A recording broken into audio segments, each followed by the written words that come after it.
It has been almost 12 years since I started this business. I have seen so many ups and downs in the Pinterest marketing space that I feel like I could do a great chronological history of all the things, all the strategies, all the tactics, and assign dates, times, and reasons for why people do things. But recently I came across a YouTube video of somebody who was sharing something about these strategies that were working for them. And they were strategies that I would probably say, I don't know, I'm using a little bit of caution with that. But towards the end, something hit me. And what hit me was I was watching somebody who was super curious about their Pinterest marketing. I am Kate All. Welcome to the Simple Pin podcast. Today, I'm going to be interviewing Megan Hernandez about her story when it comes to choosing Pinterest for her marketing for her blog. We're going to go back through how she got to this place in her current moment, what she has learned,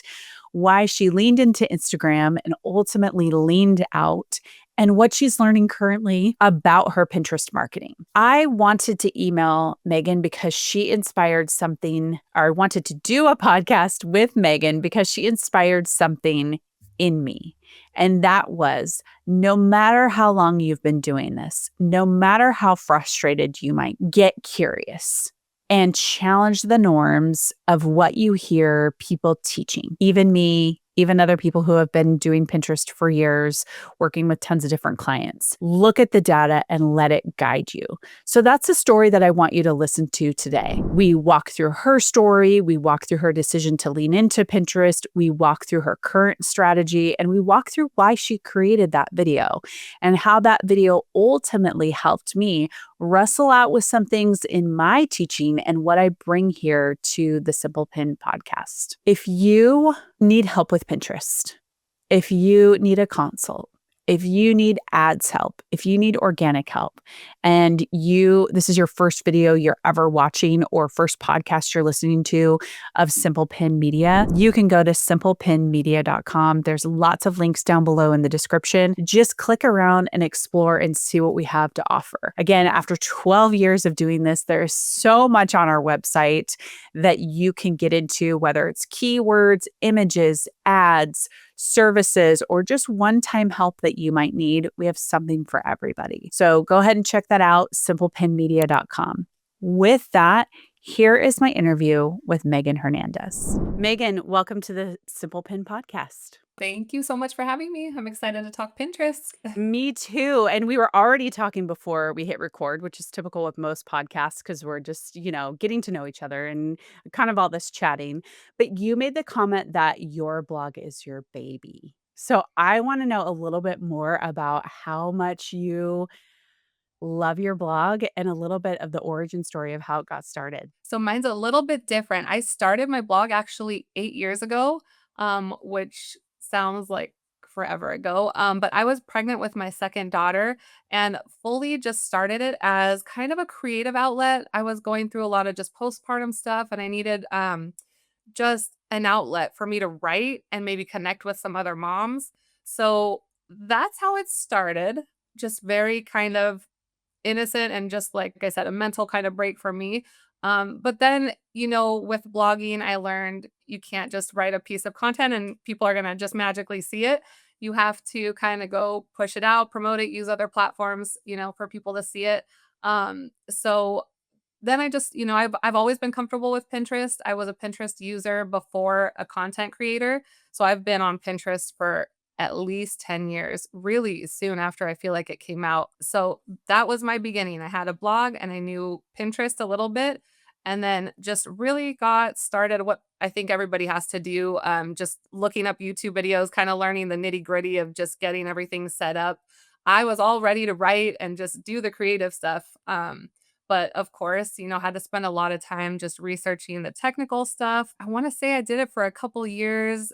It was hard having eventually a new baby, a toddler.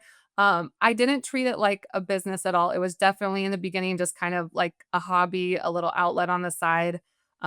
Went into it a couple years. And then I actually shared this in a video. I kind of stepped away from my blog. I took a weird path on my journey and got into the influencer world over on Instagram because of my blog, I went over to Instagram thinking, okay, I'll try a new platform to try and get traffic over to my blog. Long story short, that did not work out. No one was clicking from Instagram to my blog. It turned into like its own business. People just want to stay on the app. And then brands, the bigger that account was getting, brands wanted to pay me just to post there.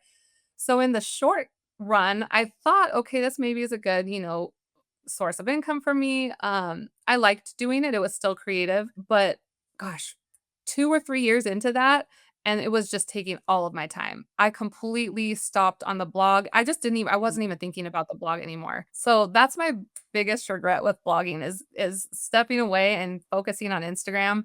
That's probably set me back so much. I always think where my blog could be today if I hadn't done that, but I take it as a learning experience. I took a few years, learned Instagram, that whole world of marketing, and then only came back to my blog about a year and a half to 2 years ago, and that's when I kind of really changed paths, from the mom parenting content to recipes, and that's just because personally in my life, I just as a mom started caring about eating healthy and cooking and realized, well, there's a whole world for this content in Pinterest too, so let's kinda learn this craft. The better at writing recipes and photography and all that I got, the more it just started picking up really quickly in these last, like, 1 to 2 years. Kind of So I don't fascinating. Okay, I want to pause real quick and just ask you this question.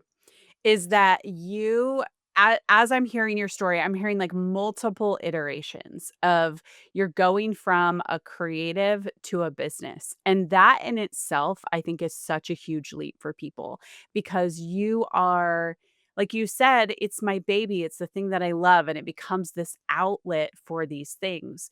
So, on that, how did you was that just like a natural progression for you? Because a lot of people really fight against that. They're like, "Am I gonna lose my creative self as I get so into business?" Like, or did you feel like it felt like, "Okay, this is go time. I'm gonna move from creative to business." How was that for you? Yeah, it actually was kind of a conscious decision. When I came back to the blog, I actually made a very, like, conscious decision to stop Instagram. I just decided I'm gonna stop posting, go back and just pick up where I left off on the blog and see what happens. Just really in the beginning, just getting, back at writing content, just getting some recipes out, just focusing on getting content out, and that's when I realized there should be this is a lot of work, and I love it. I love doing it, but I should be trying to get paid wherever I can. So that's when I had actually partnered with Mediavine the first time around. I had a post go viral on Pinterest of all places, and it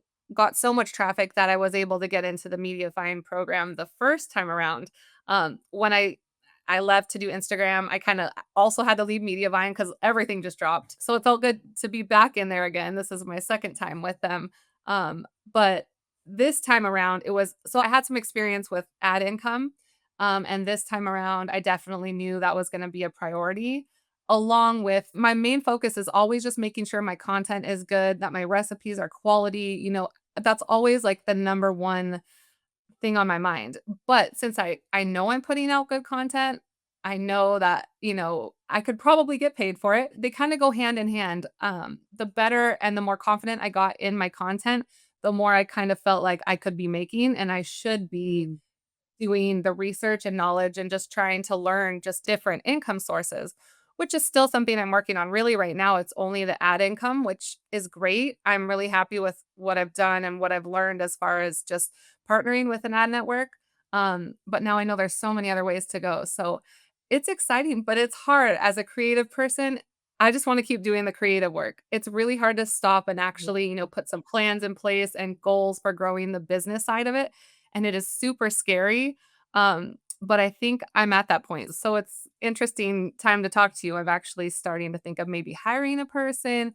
Right now I do everything on my own, so it's scary. I very much feel Yeah. comfortable with the creative stuff, but the business side is scary, but I know to grow, we have to make those scary decisions. Yes, 100% those scary decisions, and it is hard, and I do wanna touch on this a little bit before we dive into Pinterest, but what led to kind of this all in for you on Instagram before and thus kind of turned into burnout? Because what I hear from a lot of people is people will either outsource Pinterest to us because they are focused on Instagram, or I'll even hear from people that they are more focused on Instagram. They're more willing to, I guess, jump through all the hoops of the algorithm and all these other things. And you said it like there's very little movement off of Instagram. Like people don't Right. leave the app. They just want to do these things. So I guess for you, when you were in that mode of like you were blogging, you were all these things, and then you jump to Instagram, was it a little bit of like, I think this could be lucrative, make me more money? Was like, I guess, or was it groupthink, right? Like there was this big, huge push to go to Instagram. Talk a It little bit about that decision. definitely, I felt, so being a new mom, I don't know if it's the content I started consuming. I started also seeing a lot of moms doing what, the more the influencer type content, not a blog. They were sharing, stuff on Instagram. So once came over there with the original idea to get traffic and realized that wasn't working out too much, I kind of just watched what these other people were doing and realized, okay, so I'm basically getting to do what I liked on the blog. I could still write in my captions. I was really coming from the point of sharing my story as like a new mom who was just struggling, like I said, with postpartum stuff. I kind of came in and just wanted to be open with my story. And I had a goal of trying to help just other people who, maybe were going through something that didn't feel comfortable talking to, people in their lives about it. So that was always the main goal. But I did see, okay, there's got to be a way that I can work in making money because I see all these other people, partnering with brands. I see all these sponsored posts. So then I definitely, it always went hand in hand. My content, like I said, it's always, I tried to really make sure that I was serving a purpose. I was never just trying to put out content just to put it out or just to make money. So it always the money kind of went with still making sure that I was putting out something that, was of value to someone. I really that's just really big to me. I know not everybody, comes from that place. But yeah, as I was sharing my story and then I was learning the other side of it, that's exactly what I did. I took time and decided, okay, maybe this might make me more than my website because I got in with Mediavine at the end of the first time around with my blog, but I wasn't making, my numbers were still pretty low. It was nothing major. I definitely started making more per sponsored post on my Instagram. So with about, I'll tell you numbers. I'm not afraid. I'm not weird about hiding it. I got up to about 15,000 Love it. followers and which is not huge, it's really not that much compared to some, but I was getting about 500 to Right. $2,000 for just one post. So, at the time, yeah, I decided, okay, this is maybe where it's at. I can do what I was doing creatively, make more money than the website. But again, I don't know if you are curious about how that ended, but the burnout, the amount it took to put into that work and just to keep the account going versus getting, yes, I was getting some good sponsored post payments, but it's a one-time payment and then it goes away, whereas it took me a while to realize, okay, this money I'm earning on the website could keep earning me, this post could earn me money for years to come versus like a one-time payment for content that took almost as long to do as a blog post. It was just extremely time consuming Yeah. and the content I was sharing my story, it just wore on me. It got really, really hard to be so Mm. open and vulnerable and on just like all the time because Instagram to me, it felt like you just had to post constantly, or else it felt like you kind of got penalized. Like you start losing followers and it got to be way too much. I burnt out and Yes. decided it wasn't worth it. Yeah. I mean, I was talking with a friend of mine. I like to say my in real life friend, not my online friend, and we were talking about this Instagram kind of like hamster wheel of it was really in like the beauty space, right? And what I was saying was that I was following these women who were just like critiquing themselves, right? To the point where I was like, this feels kind of intense. But she said this great point. She's like, but you would be too if you were walking around looking at your face all day long or posting content all day long or having this thing being held up. And I was like, you're right. Like, if I had to be so immersed in the world of posting all the time or giving feedback on what is happening in my home or what is doing, the burnout level of not chasing that over and over does seem so high. And there's a lot of people I see that, like, maybe they love it, maybe they thrive on it, maybe they don't even know they're in Yeah. it. But I hear more stories similar to yours where people just go, "I can't do it anymore." Like, I'm so exhausted from the grind that I have to pick something else. And Right. oftentimes we hear people come to Pinterest after all of that. It's my favorite. I've Yeah. experimented with everything now at this point, and Pinterest is by far my favorite, especially with my goal. I know everybody's goal is different since I'm trying to get traffic to a website.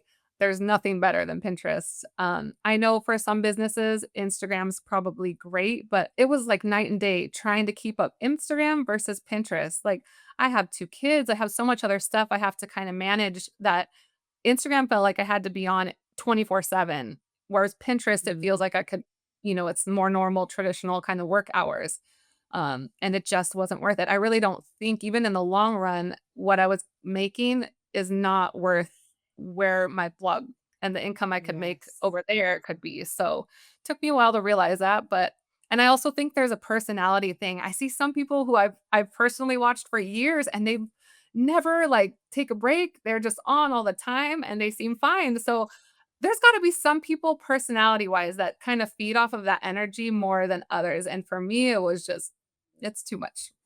Instagram was too much. Yeah, 100%. I'm with you. We're in the same, like, Instagram sucks the life out of us, but let anyone not be fooled. I still will open up the app all the time and scroll it, and I have a Yes. hard time letting it go. So there's that. Okay, so that's a perfect place for us to leap into. You made this decision based on your time, based on income to lean into Pinterest. So here's how I kind of enter into your story.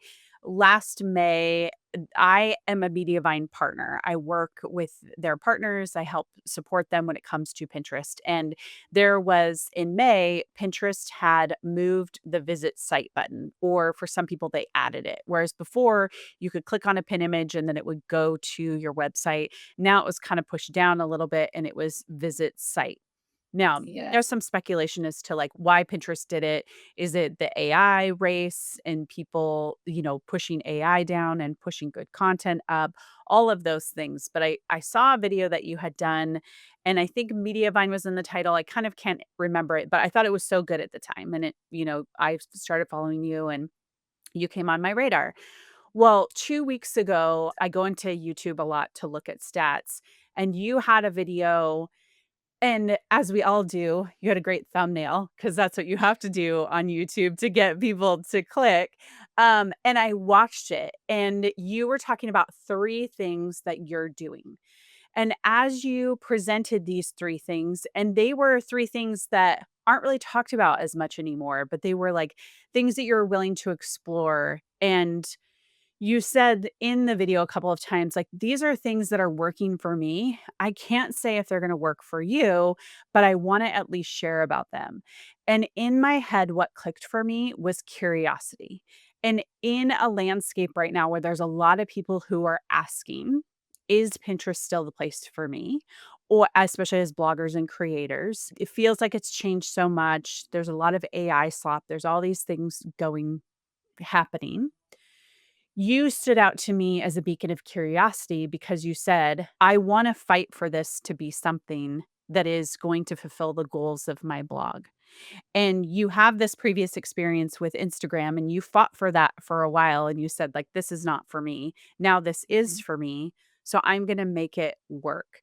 So I wanna touch a little bit on that curiosity and how you before you answer this question, and I hope I'm not gonna, like, drag this out too long, but I wanna make this point too is that when people get curious, it's very easy to get into this line of over gamification where suddenly we're doing all these things on a platform, right? A little bit kind of to the Instagram story. Like we're doing so much to serve the platform that we kind of forsake the content that we're creating, right? And there's things that the content when people land there is really truly what makes you money, right? Because that's where the ads live. That's where you want people to stick around. Right. And we can get into this like $1 task versus $10 tasks. So I guess one, I'd love to know like what started getting you curious? And then two, how do you follow like that or how do you stay away from that line of going in too deep, to the gamification piece of spending all your days trying to figure out the platform? I think to answer the second part, the way I don't get too caught up in just overthinking everything with Pinterest, um, I've kept it very, what's the word? Almost like no strategy at all. So what I do, Mm, okay. I kind of watch a lot of YouTube videos. I'm definitely I absorb a lot from other people. And I think that's super important for all of us bloggers, anybody really learning something. We always like, I think it's important to save some time here and there to like go actually like research and learn. So I would anything to do with Pinterest, especially on YouTube, that's how I found you. There's a lot of good people that put out really good information on just their experience with Pinterest, different tips. So now, I mean, over 8+ years of using it, I've just tried everything. I've never really been afraid of trying something. Thought was basically, what's the worst that could happen? No one clicks on it, or, there really wasn't any like huge downfall to experimenting with different things. And I also, this is kind of, I don't know if this makes me a little bit different, but one thing that was very common that I heard from a lot of people, is how many pins you should be pinning a day, how many new pins. I would see people putting out, all these really big numbers, like you should put out 20 pins every day, 40. There's so many crazy numbers. And it's funny I've because I heard think about, 200 before, by the way. yeah, that always just to me, like, wasn't even an option, and I'm sure that there's tools, and I always did kinda mean to spend some time. I'm learning one right now. I'm sure that there's, ways that people were getting this done, but to me, that wasn't what I wanted to focus on. I didn't wanna focus on overdoing it, and maybe that comes from my Yeah. experience with Instagram. I didn't wanna, like, spend all of my time on making pins.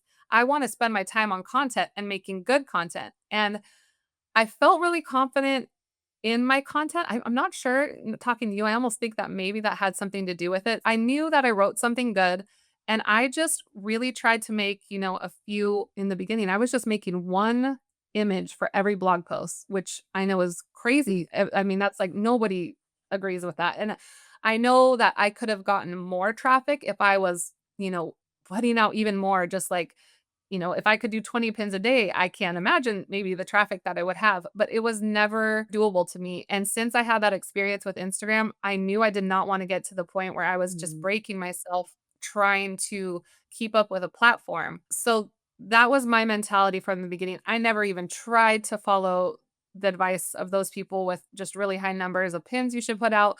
I kind of, for me, found an amount that worked. I kind of found by trying all these different things, I found a little routine that seemed to be working for me, and I would go into my analytics, and to me, the most important thing is outbound clicks. So as long as those were always going up or, going the right direction, that's really all that mattered. I never got lost in like worrying about followers, Mm. um, or really too much else. I tried really hard to like tune out the all the people saying how much you should pin, and, it got easy at some point. At some point, I just knew that wasn't in my schedule. I just knew I couldn't do it. Let me do what I can do and do what those pins, just make them really, really good, just try and master what I'm doing, and it that was working really, really well for me. I'm doing a lot more now, but even just that with just putting all my time and energy into my blog post. And then I did put a good amount of time into making nice pins. Like I said, 1 in the beginning. Now maybe I make 3 at the most for a new blog post, but making them really good quality.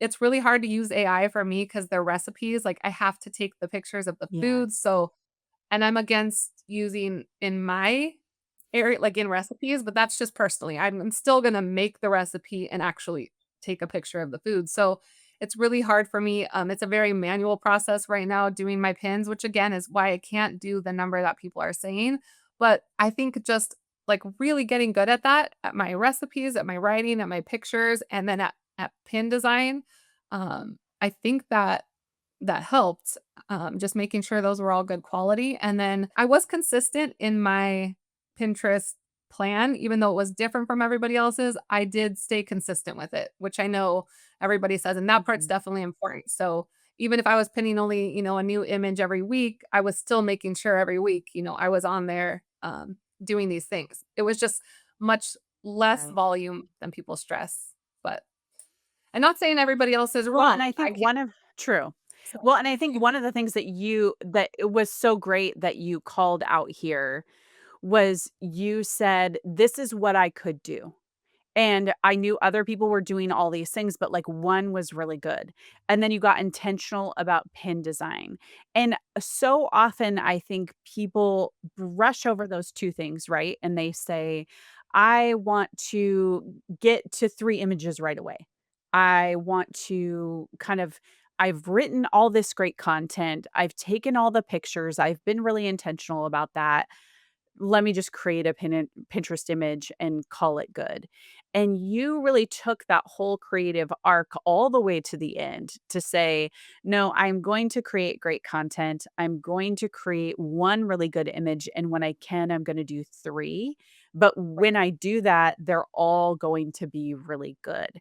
And I think that's the thing that we see with Pinterest marketing is that people tend to rush the process, especially those who are new. Like, I'm thinking of new food bloggers who have started within the last 2 years, and they're listening to thoughts and advice from people who started their food blog in 2010, 2015, 2000, even 2020, right? And Right. they have had all this time to be in the industry, and it's almost like they don't know which way is up anymore because 'cause they're just so confused. Yeah, I think it's so important just, like, mastering your content first before, because my I don't know, my opinion, I guess, if I make 50 images for one post that are just, average looking versus 3 really good ones, if those 50 aren't gonna get clicked on, then it doesn't really matter how many I'm making if they're not gonna get clicks.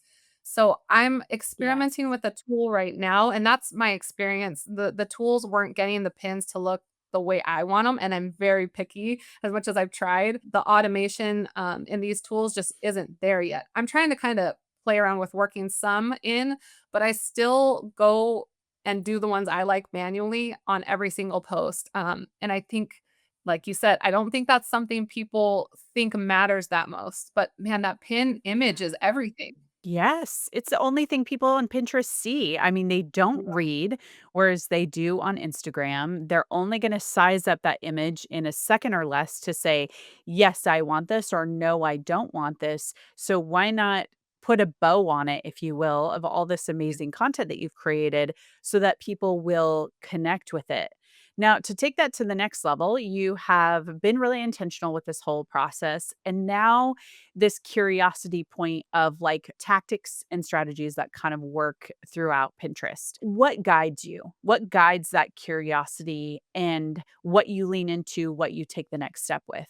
I think, seeing what content is performing well kind of is one way that's guiding me, but also just kinda life stuff, I guess you could say, with being, kind of a full-time stay-at-home mom, that's really number 1, but as I get more time in my day, as my kids get older, just as life stuff provides me more time to do this, that's where, I can kind of focus more on growing the business and more strategies, which is kind of what happened recently. I probably like a month ago, I want to say, well, when they went back to school, is when I sat down and really tried to come up with a new way to grow my blog because I kind of reached a goal I had and I'd been sitting at that goal for a while. I hadn't really come back to it and set like a new plan to grow more. Um, so that's really it's kind of when the time allows, I guess, for me personally, but then also being intentional about it because it can be really easy to just get stuck in the motions every day of either writing your post, making some pins, pinning. But, I've learned there really should kind of be a overall like a bigger picture strategy. And for me, Mm. I just came up with a new one. And since I was doing so few new pins per post, and I was actually posting way less often. I was only doing a new post maybe once every 2 weeks. That's all I could get done because I was, Okay. put so much time and Yeah. effort into these recipes. But now I'm even putting out, content faster, but I made that like an intentional goal. Okay, if I'm gonna grow, I need to hopefully get a little faster at putting posts out and maybe start really thinking about getting some more new images per post. Never 20, 40. I can never do that much, Mhm. but at least with some, Totally. you know, with some of my time, be a little more intentional on the growth aspect now that I can. So I am kinda just recently I kinda sat down and I do have a new strategy with Pinterest and just my blog and SEO in general, to kind of grow it even more. So I'm excited. I love that, and you don't hear that excitement very often right now. So for me, thank you. That's a gift to me to hear your excitement, but I think, like, 2 is you're coming up with a plan, and I often use this phrase, like, you see horses with those blinders on, and they're not looking right or left, and that's what I also hear in your story is this thing that's laser focused on your numbers, your content, your result. The question is, how often do you check in with the data? Like, and what data points guide you? So I look at the biggest number or most important is outbound clicks. I'll look at that probably a few times a week just because it's so easy, when you just click over to analytics, it'll be one of the numbers you see right there. So I don't do, like, too much of a deep dive. I just kinda always keep an eye on it, make sure it's not taking a big dip for any reason. And then I also, this kinda goes to one of those points that I made in that video that I use group boards. So that's a big, big part Mhm. of my Yeah. strategy. And I like in the analytics, where it shows you your top performing boards, you can, break it down. I can see which ones are getting me the most outbound clicks. So that's the other area I look at the most, which boards are performing the best because it took me a while to realize all that information was there. And I realized, okay, I could be pinning Yeah. to some boards that are getting me nothing versus these other ones that I should be putting more, attention and putting more or pinning to more. So I think those 2 are really like the biggest things I look at. I don't drill too far down unless I'm sitting there and going to look into like some seasonal content, or doing some research on a certain topic. But just, for overall for my blog, it's really outbound clicks and then looking at which boards are getting the most activity. Yeah, I actually loved that, like, it and that probably is the point of your video where it clicked for me with the curiosity that you had, was that idea of group boards, because we've heard, there's been hit or miss for us with clients whether or not they worked or not worked, but what I love is that you leaned into something that you paid attention to in your analytics that was really counter to what maybe a lot of people see or even a lot of people still look into, right? And I always want to be that person who challenges even my norms. And like you and I were talking before we hit record, I'm really also super careful with what I broadcast or what I say because I don't want to lead a group of people down a path. But I think you telling your story and the way you told it was to say, this is what is working for me, but this is because I discovered it in my data. Like, and the data told me the story, not a group of people told me the story. And I have huge respect for that because that is you being a business builder of your content. And no one can take that away from you, right? Like, no one can come to you and say, Megan, these group boards don't work. Like, don't use them. You're like, well, it says they are This right is here. right. Yeah, no, Yeah, it's, which is, I think, amazing. there's quite a few things that I've learned. Like I said, I'm still even now, I'll watch other people's videos, see what's working for them. But I definitely can see what I'm doing differently. And there's quite a few things. So no, it's important for me. And I guess, because the whole YouTube thing happened on accident too, but it's been a blessing as far as learning from other people that blog or have blogs or websites. It's been amazing. But that's my big thing. I'm just a blogger like all of you. I'll share what's helping me, but it might not help for you. And it's hard when everybody's content is different. There's definitely, Yes. certain content that does better on Pinterest than others. And I think people don't always remember that too. Mm. But no, I lost my train of Yeah. thought. No, that's okay. I was gonna say, even in the food space, actually, there's so much variety, right? Like, you can have people in the food space who do very, very high end.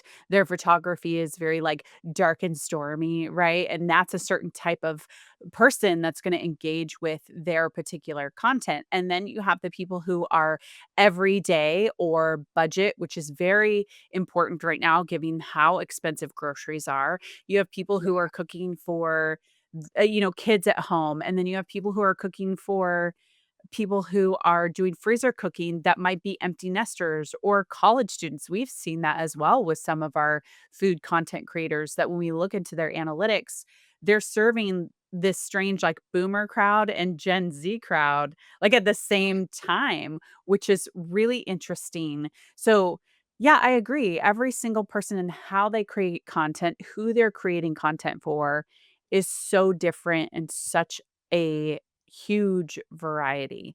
And so I mostly wanted to have you on this podcast just to one say well done, right? Like that's really great that you have really followed where that beacon is going and not like you need me to say well done to you, but like I thank you for that gift of watching the video that you did in order for me to go, yeah, I love watching people get curious.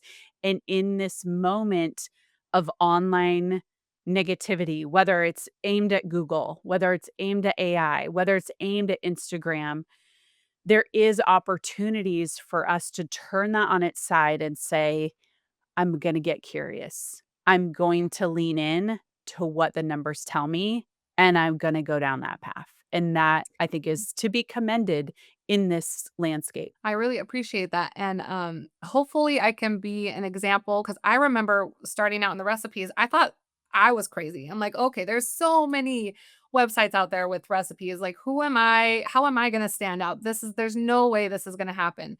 But again, I think just thankfully, I didn't get stuck in that thought, I just really stayed focused on learning, "Okay, how do I take better pictures? How do I get better pictures of my food?" Making sure I'm writing the recipe good, making sure the recipe is good, that I'm making it, that I taste it, that, someone else who makes this is gonna like it. Just really getting that down and just staying focused on that, I feel like helped so much because then at some point I did start, ranking with Google, and I feel like the better at my content I got, then the rest kinda started happening. I mean, obviously, I had to put effort into SEO and Mhm. Pinterest, but, I think that if anybody starting out can just get really good at what their content is, that'll already just be a step ahead of everybody else because there's a lot of people that just aren't spending that time on it and they're just pumping out just kind of some garbage to make money. But I think in the long run, people will see that and that's not what they want. So if you can really get good at Mm. your content, master that, I think that's where then the people will come. Yes, I love that. That's the perfect note to end on. Megan, where can they connect with you both for like all the things that you're doing with your food blog and then also with some of your teaching that you're doing as well? Yeah, if you're interested in learning blogging, I'm just sharing all, the tips I can that I've learned along the way on YouTube. It's electric mommy underscore. Same with Pinterest.